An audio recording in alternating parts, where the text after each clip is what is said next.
Hello y'all, so we are back here with Glam Divos. This is season 1 episode 2. Let me get my notes pulled up. I'm in the park. I finally learned how to use the hotspot on my phone, so I'm actually tapping in to using my internet, because y'all know my tablet does not have internet by itself. For my other stories that I had for y'all today in the car, I finally learned how to set my darn going thing up right so it would no longer fall. So for these next couple weeks that I'm still stuck in this car, we no longer have to worry about the darn going thing constantly falling and stuff anymore. For the folks who's been watching me outside of my Glam Divo videos. What else? Oh, give y'all a little shave update real quick.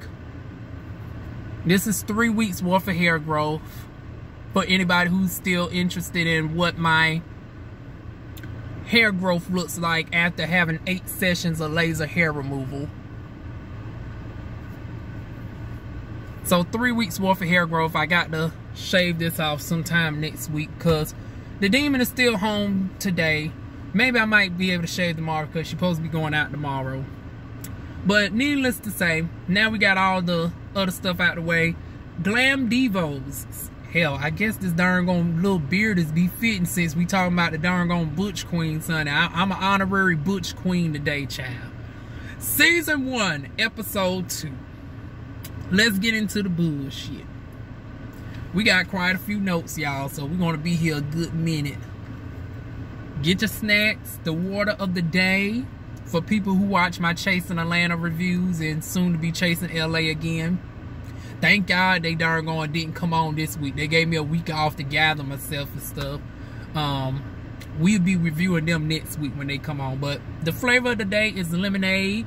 Very befitting considering darn going Beyonce is coming out in the next 8 days with Renaissance. She just dropped the full 16 song track list, and number 12, my number, honey is Thick, honey. I can't wait to see what darn on Thick is providing. THICC. But anyways, yeah, the flavor of the day is lemonade.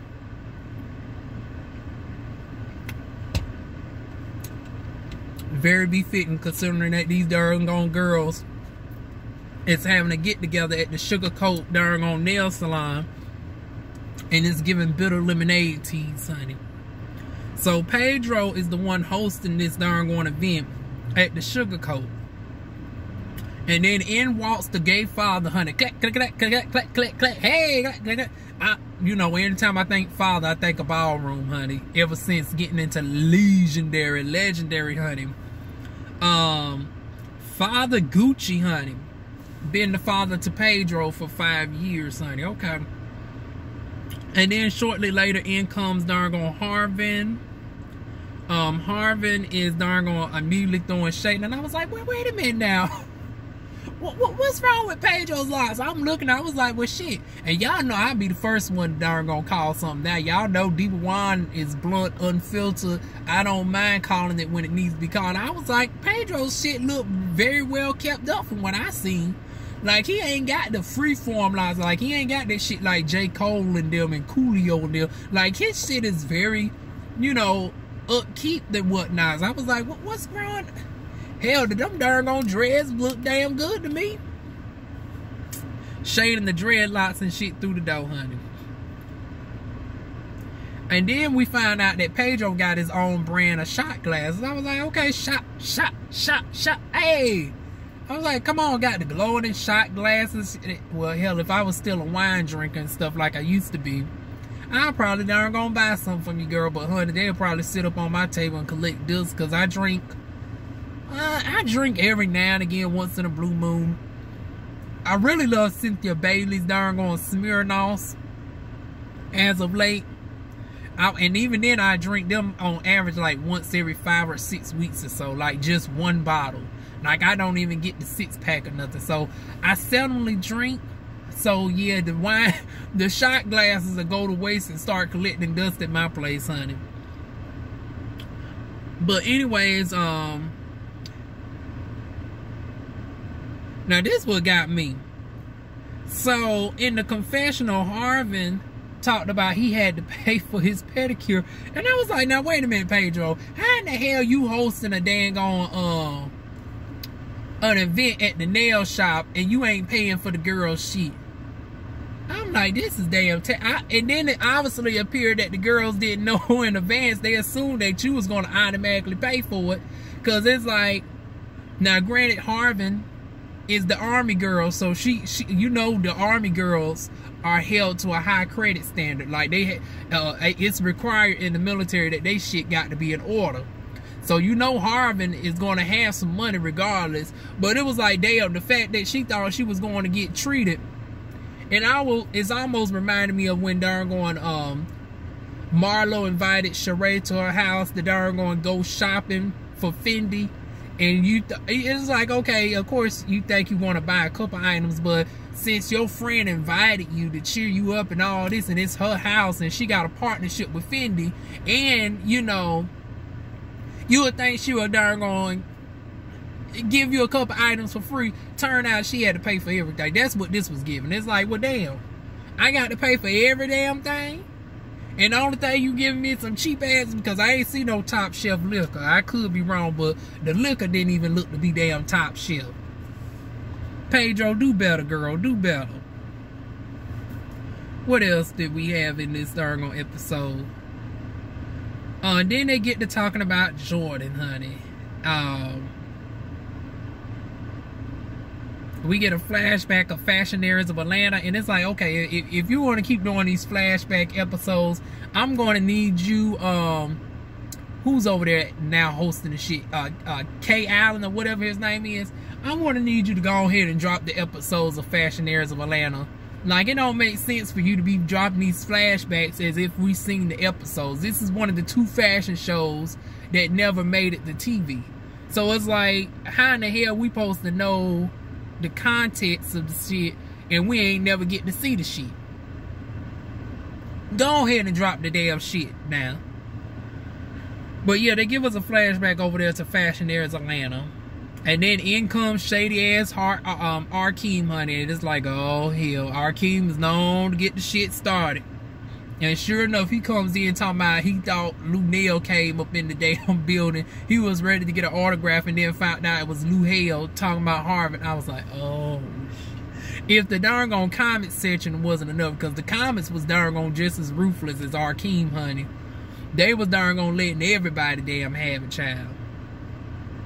Matter of fact, I think Arkeem was the only one that came unscathed in the damn shit. And in finally walks the person of the hour is darn on Jordan, honey. But hold on to that. We then flash over to the photo shoot. Therese is setting up a photo shoot. Makeup artists end up bailing out last minute. And when I say last minute, like this tacky bitch, whoever she is, ended up bailing out like 10 minutes before the damn set, right? So in comes Contour as the replacement, and he gets put up on game. He's feeling some type of way, like, now bitch, you telling me I'm the replacement, I'm not the numero uno, but neither here nor there, I'm going to still help you out anyways, honey. And that's basically that with them. Then we flash back over to Jordan. He comes in, very slender built, teeny tiny little size, you know, extra small. He got on this Dior-like shirt, I guess. It had the letter D's or something on it. It was it did look like a long shirt as opposed to like a skirt, but he was wearing it like a skirt. I was like, do we have anything on under there? I hope so. And I mean a little bit more than just underwear. Like, he needed to have some coochie cutter shorts or something at the minimum underneath that darn on short well, the very long shirt or whatnots that he was using that came down, you know, in an inappropriate length, if you ask me, child. But he talking about he's a fashionaire. Okay, we'll get to that in a minute. But yeah, he was defending his comment about the deodorant. He was the one that made the comment about Jordan with the darn on deodorant under his arms, and he was talking about he was giving his professional opinion as a stylist, this, that, and the third. I was like, okay, but this is a darn one You giving your commentary on something that happened 5 years prior.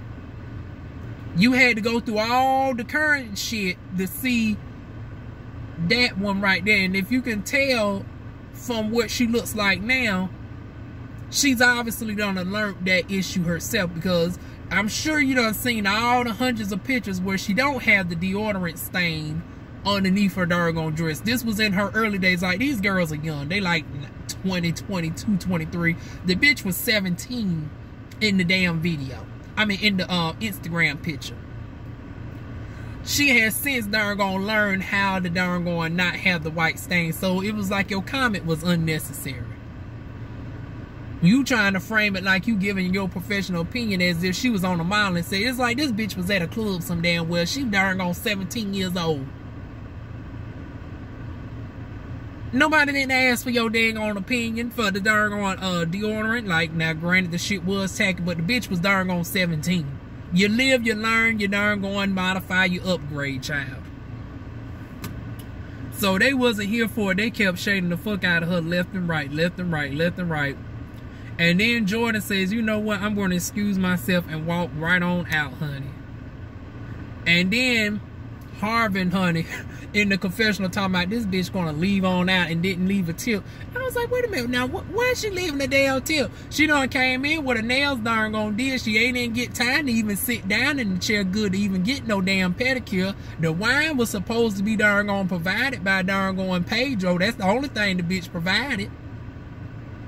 And it's like, what's she leaving a tip for? She didn't get no damn good service. Because even if you want to say y'all hosting and giving her the alcohol and shit, and the people providing the alcohol, it's like, bitch, y'all come shading me from the damn door, talking shit about me, this, that, and the third, as soon as I sit down over some shit. Yeah, I did say this about your picture.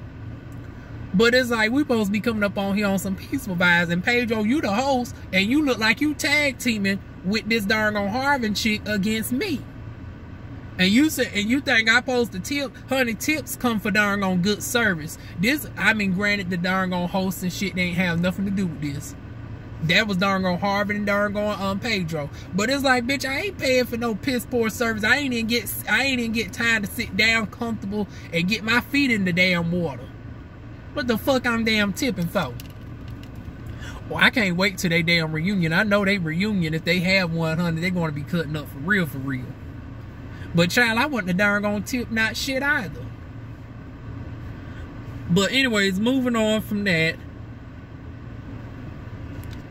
So Arkeem tries to go outside and mediate, and it just turns into a back and forth darn on fist, honey. You know, Hakeem is handsy, like this old bitch don't. You would have thought she would have learned from her show by now to keep your hands to yourself. Bitches don't like you darn gone filling up on them and all this, that, especially since you naturally got a perverted darn on spirit. Later on talking about darn on his, it's like, can you talk to anybody without referencing them in some sort of sexual manner? Hakeem, you just can't help yourself but to come off as the old pervert. That, because we even on the G status trip, we seen you lusting after Sherrod. Now we might give you a little pass with Sherrod because Sherrod is an adult entertainer. But you also tried to shit with Romaine. You tried to shit with darn on Tramel. Now you over here with the younger girls. Like, that was young in comparison to you too, because Sherrod and them is around my age bracket. Your ass is like 44, 45. These girls are like 20, 21. But anyways, he's going back and forth with him to no avail. We end up getting to a point about Jordan talking about he was a runner, he was a track star back in high school. He talking about he used to run track, but he ain't running up out of here. And then here comes Arkeem talking about, well, bitch, them legs don't look like they giving track star tees. Now, he may not have followed up with it. Like, he don't, you know, if you, it's the case of use it or lose it. It's like he might have had a stellar body in high school. We don't know. Now, if the bitch just got out of high school 6 minutes ago, I'm looking at her like, yeah, girl, where is the darn on track star thighs? But it's like, for all we know, she could have been out of high school for at least over 3 years at this point. And if she ain't done track since darn on high school, It's like she could have easily lost that muscle memory after 3 years if she ain't, you know, continuously worked out since then. So both points can be valid. It's like she don't got a track star body now, but she probably did back when she was in high school. Neither that or the third. But then here comes darn on Arkeem talking about the only little muscle he seen was between her legs and all this, that, and the third. Once again, going back to the perverted spirit of darn on Arkeem, honey.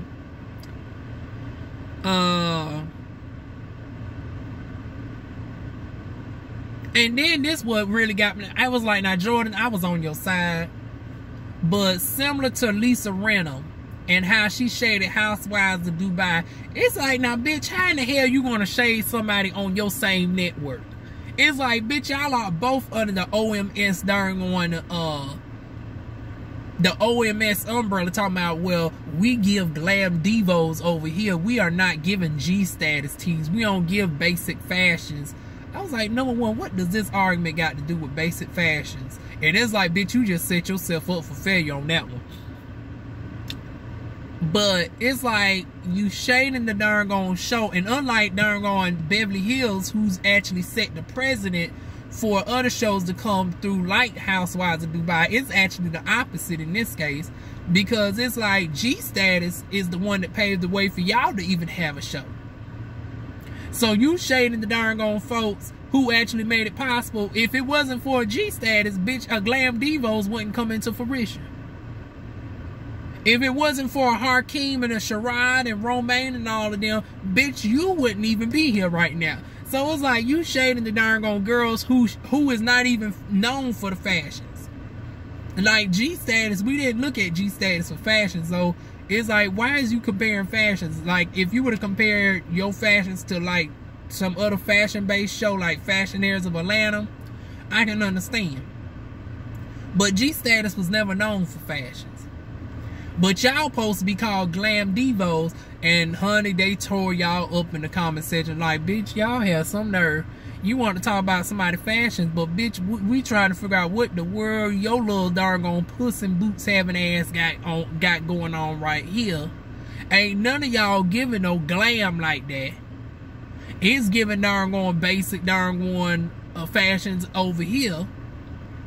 The makeup ain't hitting except for Couture. Couture is the only bitch turning it out in the makeup department.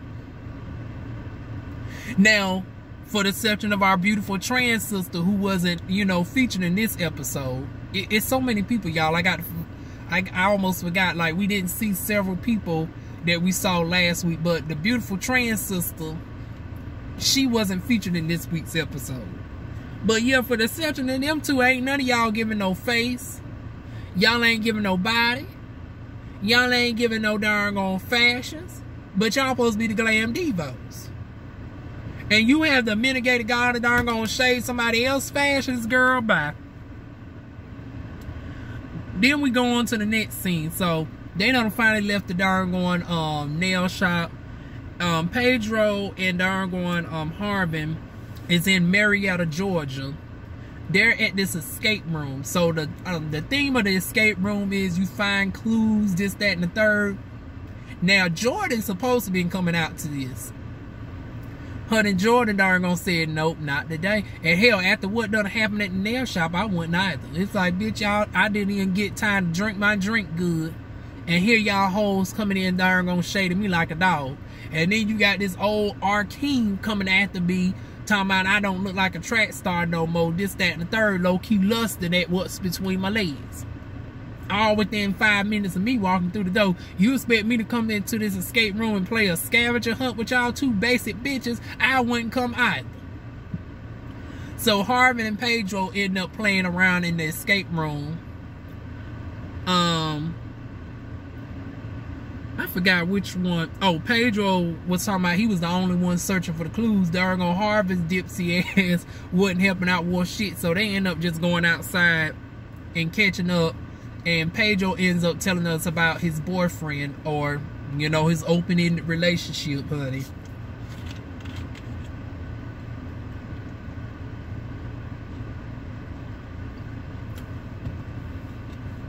So then we get a flashback over to Pedro at his house. Now, I don't know if the boyfriend name is Steven or Stevie. It kept sounding like he was saying Stevie. It kept sounding like he was saying Stevie. And my darn on Jocelyn Hernandez was Stevie. Stevie. But anyways, yeah, he's on the couch with Stevie, right? And honey, people was darn on chewing darn on. I was like, well, damn, Steven ain't even a part of the cast. Y'all darn gonna let go of darn on get up off of Granddaddy Steven. They was calling him darn on Pedro Sugar Granddaddy, Sugar Daddy, and all this, that, and the third. I was like, well, the man don't look that frail. Now, I mean, like, he does look significantly older than Pedro. Because Pedro looks like she's like 24, 25. Honey, darn going, Steven looked like he's about every bit of in Arkeen's age bracket, 44, 45. But he looks like a good 45, but still, 20 years, allegedly, Pedro Sr. So it's like, yeah, ooh. It does give Sugar Daddy-ish vibes without the money, because it looks like this ain't no financial type of situation going on here. Side note, honey, look like the pedicures darn gonna be doing good. Y'all know the foot connoisseur in me, honey. I'm a porn connoisseur, and a girl loves feet, honey. Honey, Pedro's feet was nice and polished and everything. Well, I don't know they was polished. They was all, like, I ain't see no cracks, no corners, no calluses, no discoloration. Honey, just nice and even. I'm like, come on through, darn on foot model Pedro. Like, he had good old foot modeling feet, honey.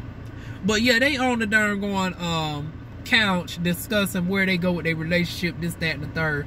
Flashback to Pedro talking with Harvin. They decided that they just gonna be friends with benefits. They're gonna be in an open-ish relationship. It's like, well, girl, you confused now. First, is it an open relationship? Is y'all in some sort of union and you can see other people? Or is it just strictly friend zone with occasional benefits? Those are two totally separate categories, girl. You still confused on where you want to be with this boy. Oh, I should say man, because, honey, he damn near close to ARP qualified, child. But moving on from that, honey, then we get up to Justin. Honey, this was the doggone. Y'all thought the shade was over there at the nail shop. Now, this is where the cackling and stuff really came in back and forth, y'all. So, Justin meets up with Harvin, who instantly from the door, darn going, Justin is referring to Harvin as an Instagram follower. I said, oh, hell. The shade starts early. And then we get some random questions. Darn on Harvin is just putting darn on Justin in the hot seat. Now, they supposed to follow each other on Instagram, so I'm assuming this comment supposed to be shady. Because Harvin randomly asked Justin, is he a barb? Okay, y'all follow each other heavily on Instagram. I'm assuming that darn on Justin has made mention that he's a diehard Little Kim fan and that he don't really fuck with Nicki Minaj. Because what was the reason? Because y'all wasn't listening to no Nicki Minaj music at the moment. Y'all wasn't discussing anything Nicki Minaj related for you to just randomly come out and ask him, is he a Nicki Minaj fan? So I'm assuming that was meant to be a little bit shady. And then, child, he darn gonna went as far as to tell us the other folks that he's a part of. Honey, he's a part of the Die Hard Beehive. He got the darn going Beyonce signature tattooed on his forearm. And it's like, y'all know, I'm the Secretary of State of the Beehive. I've been following Beyonce since the Dangerously in Love era. But, honey, Diva One ain't got no tattoos. Number one, I'm going to have laser hair removal all on my arms before I even think about a tat, baby. But I ain't never thought of a Beyonce. And I love Beyonce. Beyonce is my biggest inspiration out of anything. Beyonce... You know, as far as everything but acting, because we got to be realistic. B, I love you. Acting is not it, baby. I done told you what you need to do to get an Oscar and an Emmy, though. If you want me to reiterate, we can do another video on that. But yeah, acting generally is not Beyonce's forte. But everything else, she's amongst my most biggest inspirations. Marisha Hargitay, Lindsay Hartley, and darn on Beyonce, honey. I'm the three girls. And then over there with the Charm Sisters, honey. they was a huge part of my upbringing as well. So much so that one of my darn when I do get this arm tatted, I do want to try Kritra darn tattoo. Now Beyonce, I wouldn't go as far as to have Beyonce tatted on me in any capacity. Like, I wouldn't have Beyonce's name, nor would I have her face tatted on me. But I could see myself, because I am so much of a diehard Beyonce stan, I could see myself having some form of a Beyonce reference, or like probably Diva. I can definitely see me getting a Diva tattoo on me, because that is my whole brand. Like, I am Diva One, and the inspiration was because of the Diva video from Beyonce. So I can see putting some catch slogans on. I can even see myself putting a B on my body or something. But as far as Beyonce herself, I think that's going a little bit too far. But honey, Justin darn gonna got a whole Beyonce tattoo, honey. Shout out to Justin, child. Then we go into Harvin's living situation, and we get into about the fact that Harvin was in this relationship with this guy. His house burnt down and all this, that, and the third. So he ended up moving in with the guy. They flash over to the Cobb County apartments that got caught on fire. Some people called them like, oh, she was living in Section A. And I was thinking like, ooh, those do look like the Section A apartments that I seen in the news recently that were under fire because they was trying to gentrify that type of apartment complex in Cobb County. And as a result, they was trying to make it so that they no longer are qualified as Section A. I remember that was a huge story going around about those types of apartments in Atlanta. And you know, with the housing crisis, it's like with the homeless rates as high as they is, it's like you can't afford to be taking away homes for people who are struggling. So that's the debate that's going on in Atlanta in semi-real time. So it's like, and even back then too, because this was all filmed in 2021, but this was going on even back then. I was like, oh, Charlotte, ain't nothing wrong with Section A. Although I'm trying to figure out, like, how did a bitch low-key slide into Section A like that? Because, honey, without children and without you having a disability, honey, that doggone Section A. Now, I don't know how long it takes in Georgia, but hell, in North Carolina, you can wait on average like 10 to 12 years if you are able-bodied to qualify for Section A. If you're low income, that's how long the wait list is. So I was like, child, honey, shit, you looked up if you was in damn Section A. He was probably in the low income, because not all of the houses are necessarily Section A, because people think Section A and low income is the same thing, and they're slightly different. And I want to say maybe he might have been in low income housing, or he might not have been in that apartment. He might have been in the regular side, because I've seen apartments that have certain parts exclusively for disabled, and then you have another part that's for Section A.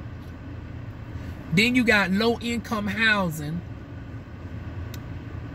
which, you know, gives a subsidy up to a certain percentage. Like, you might pay up to 1/3 of your income only in rent, versus with Section A, for example, if the rent is $1,500 under low income housing, you would pay no more than like $450. But if you're on Section A, you might have to come out of pocket only maybe like 20-30 bucks. That's the difference between low income housing and Section A. But if your income is high enough, you might just pay regular rent, because there is houses that they still rent out just for regular everyday folks, where you have to make, you know, 3 times the rent amount and all of that to qualify this, that, and the third. So he could have very well just been in the normal section, child. But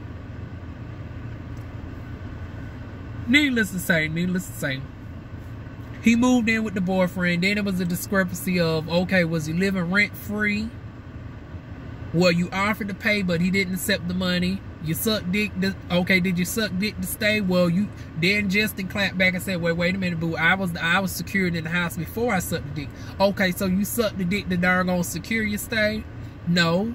I just offered it just to offer it. I was like, oh, girl, you letting this young queen darn gonna catch you up, girl. You darn gonna let this young queen give you the darn gonna 3rd degree, honey. Talking about you darn gonna, okay, so pretty much you sucked the dick to secure the stay. Honey darn gonna Justin really didn't have nothing to say about that one, honey. And then it comes out that she had a payout because she had rental insurance. And then darn Harvey was like, okay, well, so that's about just 10, 15. I was like, well, damn, darn Harvey got everything, got an answer for everything, child. So Harvey didn't even know how much the rental insurance is. So you had the $15,000. Why did you stay over there with him? Once again, Justin's darn tripped up on that. Because once again, it's easy to go ahead and stay with somebody that you like and whatnot. They a boyfriend. They in a serious relationship. Why would I darn at this point in the game move out into my own shit? I have my funds saved into account for a rainy day, so when I do need to move, I will have the funds to move. But right now, honey, it's just beneficial for me to darn gonna be over here with him. So I didn't blame Justin for being over there with the boyfriend. Like it don't make no sense. If y'all are in a serious enough relationship, why split bills between 2 houses and darn gonna split some ass Atlanta when y'all can be under one roof? And if the boyfriend wants to provide for everything, and the only thing he wants in return is something that you was going to naturally provide anyway, honey, that's all part of the course. So basically, Justin was a darn old house husband. And ain't nothing wrong with that.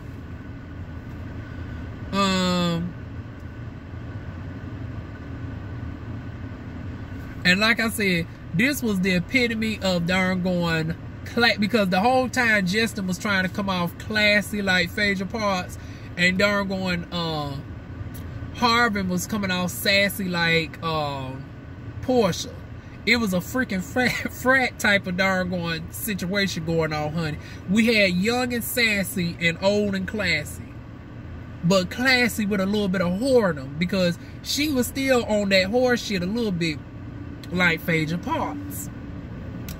So with that being said, it's like I was enjoying this darn back and forth darn banner, honey. I ain't seen banner this funny in a darn minute, where it's just legitimate back and forth darn petty shade without it looking like it's going to get physical or too catty. I was like, honey, I'm here for this darn back and forth with darn Harvey and Justin. Like, this is making for good TV at the moment.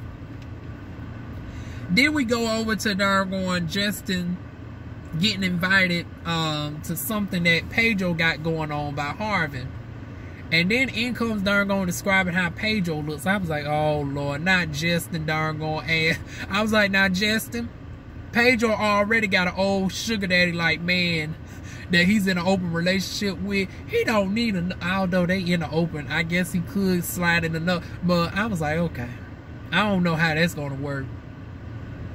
Side note, I'm starting to love Justin. But am I the only one? I got to say this. I told y'all that Justin reminds me of Maya Angelou with the voice, but he gives me this androgynous older queen. Like, matter of fact, I now got it. If Maya Angelou, and I don't mean this in a shady manner, if Maya Angelou was able to have a baby with Al Roker, it seems like Justin would be the result. That's what Justin gives me. Justin gives me a combination of Al Roker and Maya Angelou teens. And Harvin is just a unique character within her darn self. She's the darn sassy darn army girl queen, honey. But we end up darn getting into a darn now it was the poverty shaming and whatnot, because we get into the income back and forth sparring. Justin darn ass was like, oh, well, since you got it like that, I guess I should be over at your house then. Oh, no, honey, I don't have roommates, this, that, and the third. And then, because then we got into the questioning of, like, Justin saying, well, bitch, you don't, well, he ain't say bitch, but he was like, you don't necessarily know what's in my bank account. Well, you just said you only got about $15,000. Well, he never said it, but he basically implied that it was the amount when you responded, and his response implied that you was about accurate because he said allegedly. But it was like, okay, you didn't factor in his regular income that he was making. Then it came back and forth until the Navy, Harvin's talking about, I can show you my Navy, honey. The girls love Navy Federal, and I don't blame you, honey. Navy Federal is very generous for us girls, honey. They give you darn on good benefits once you get up until like the 630s club, honey. If I can get my credit score back to like 640, I can get me a good old $25,000 good old line of business loan, child. So, honey, Navy Federal real generous. And then, you know, he directly got a Navy Federal because he's in the Army. I got mine due to being connected to somebody who used to work at an Army-based hospital. But yeah, he talking about he made $10,000 last month on and put in his Navy Federal. I was like, okay, girl, you poverty shaming. But then when y'all start revealing y'all incomes, $10,000 is a decent amount of money, but that's $120,000 a year. And you know what? That's a damn shame that in America, theoretically in Georgia, $120,000, that does put Harvin in the top. I want to say $120,000 in the state of Georgia in general would put Harvin in like the top 5% of income earners, and would put him in roughly like the top 10% of income earners in the city of Atlanta at $120,000. But in general, $120,000 is like middle class. Like, you ain't that bitch on $120,000. This is what I be saying. The girls don't be making that much damn money that they're gonna be comparing income. It's like at least unless one of y'all is a certified millionaire. And when I mean a millionaire, I'm talking about after taxes, deductions. Unless you have a net worth of over $1 million, I need the girls to stop this darn poverty shaming shit, child.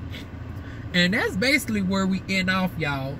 So next week, honey, it looks like darn going Pedro and darn going it looks like Pedro and Harvin is going at it. There are some accusations of somebody's money got stolen, this, that, and the third.